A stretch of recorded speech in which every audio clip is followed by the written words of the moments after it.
entrance namin, guys. Ayan, ito yung pinaka front or pinaka nasa harap. Tapos dito tayo pupunta. Kukuha tayo ngayon ng DI.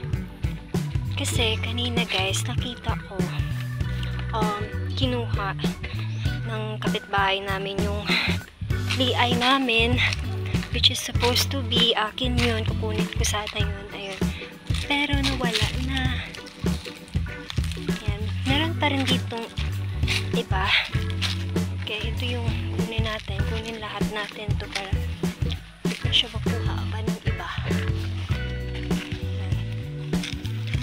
Ito yung una natin kukunin. Ayun pa, guys. Meron pang isa doon. Oh. Ayun pa. Kuhain natin lahat. Diba, sayang naman, diba, pag sila lang kumuha. Nandito na sa aming baba. Tsaka, anyways, wala naman silang karapatan ito para kunin ito kasi sa amin naman ito. Pero alam niyo naman, ganun talaga, guys, pag nasa mountains. If you're living in mountains like this, then you cannot say don't get that, because you will get it. Hi!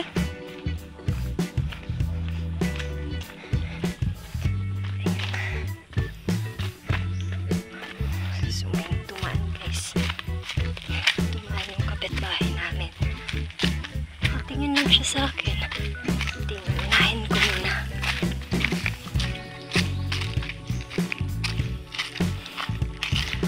Ay, narinig ko yung nahulog. Kanina.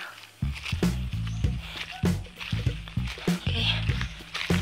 So, this one.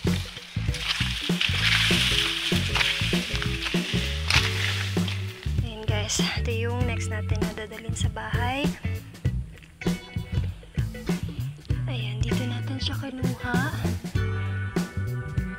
Tapos kukunin ko din ito, panggatong yan. Yung ginagatong ko today.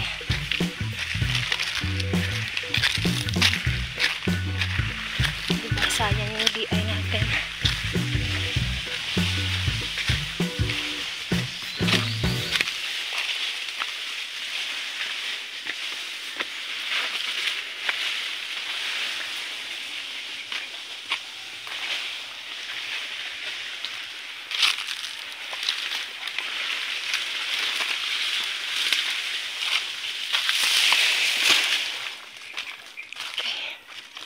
Check lang natin yung niluluto natin laing. Ito, guys. Isa natin siya. Haluin ng konti.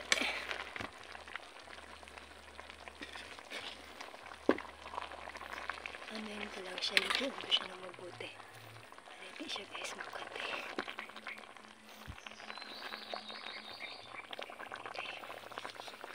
Bali, niluto ko to siya, guys, sa gata. Kasi na-notice ko din na mas masarap siya kapag nasa gata siya lutuin. Ayan. So, medyo konti lang yung aking apoy para ano na yung pagkaluto. Okay. Balik tayo dun, guys, sa baba.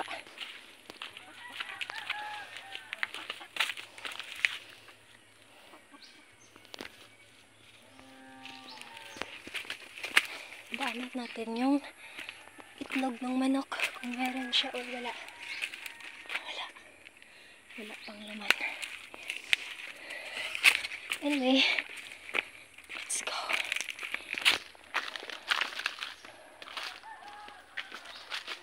Okay, next natin sa targetin na liay is here. Ito. Balikan ko na lang yung isa. Hindi ko alam or hindi ako sure, guys, kung niyog yung nahulog. Kasi pwede ko yun siya magamit para sa aking gata. na niyog. So, let's take a look here. Tingnan natin. Ooh, meron akong nakita isa. Ito guys, meron akong nakita. Look at that. Ito, meron na naman tayong panibagong niyog. Okay, lagay lang muna natin dyan. Tapos, meron pa dito guys na isa. Dalawa pa pala to. Ito. Hirap. Tapos, meron pa dito isa. Ayan o. Ayan. So, dadali natin to guys doon. Lahat sa taas. Okay. Dalawa na yung niyog natin.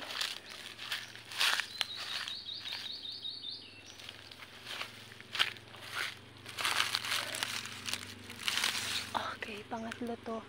Ayun guys, meron pa akong nakikitang isa. Hindi ako sure kung may laman to. Kasi parang ang ano niya, hindi siya ganun kabigat. Okay, meron akong nakikitang isa dito. Ito. Ito yung kukunin natin. Diba? Ito. Okay. Ito na guys, so nakuha na natin. Babalik na tayo sa bahay. Pero magdadala tayo dito.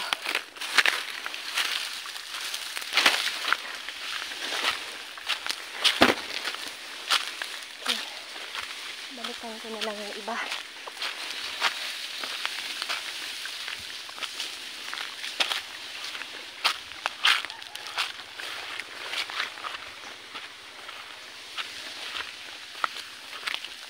Diba, meron na naman tayong magagamit para sa ating gulay, panggata.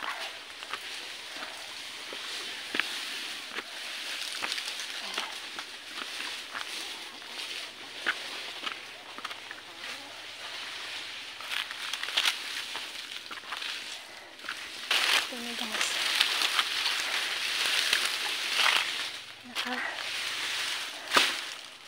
Nakatatlo na tayo. Okay. So, ito pa lang yung nadala ko. Okay. Ilagay lang natin dyan. Ayan. Not sure guys kung kung okay pa to kasi meron na siyang sa loob. Or baka dito lang din naman sa labas na part. Okay. So now, check natin ulit ang ating niluluto. Okay. Baka makalimutan yung lighter. Or mamaya na lang. Hindi pa naman siya Yan, lagyan ko lang siya guys ng apoy. Pagkatapos, babalik ulit tayo doon.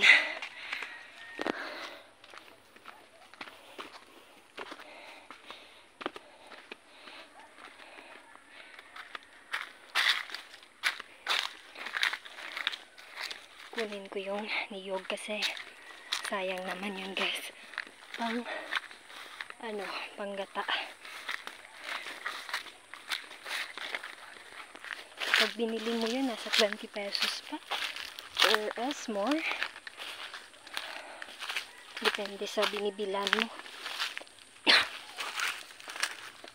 Ayan, meron pa tayong tatlo. Ayan, kukunin natin to lahat. Okay. Meron pa din na isang natira guys. Hindi ko siya kayang dalhin.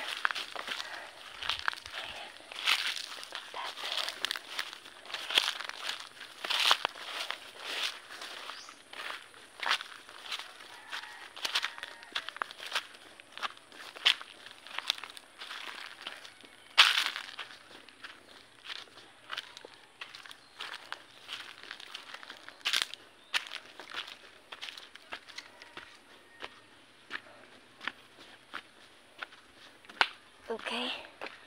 So, dito na tayo. Lagay ulit natin dito.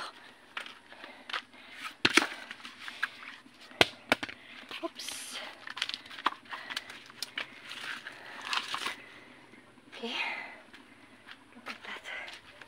balikan natin yung isa pa.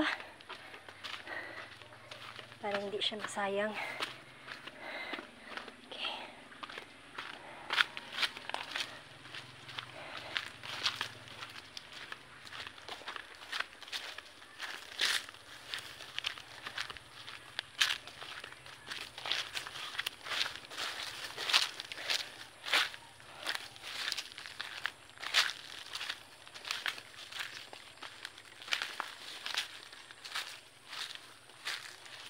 Eto. Ayun, tapos dadalhin natin tong isang liay. Okay guys, tingnan na natin. Ayan, so konti-unti na siya nagdadry. Tayo pa din natin na mag-dry para mas masarap. Anyway guys, so ito na siya. Malapit na siyang maluto. Mga 15 minutes more.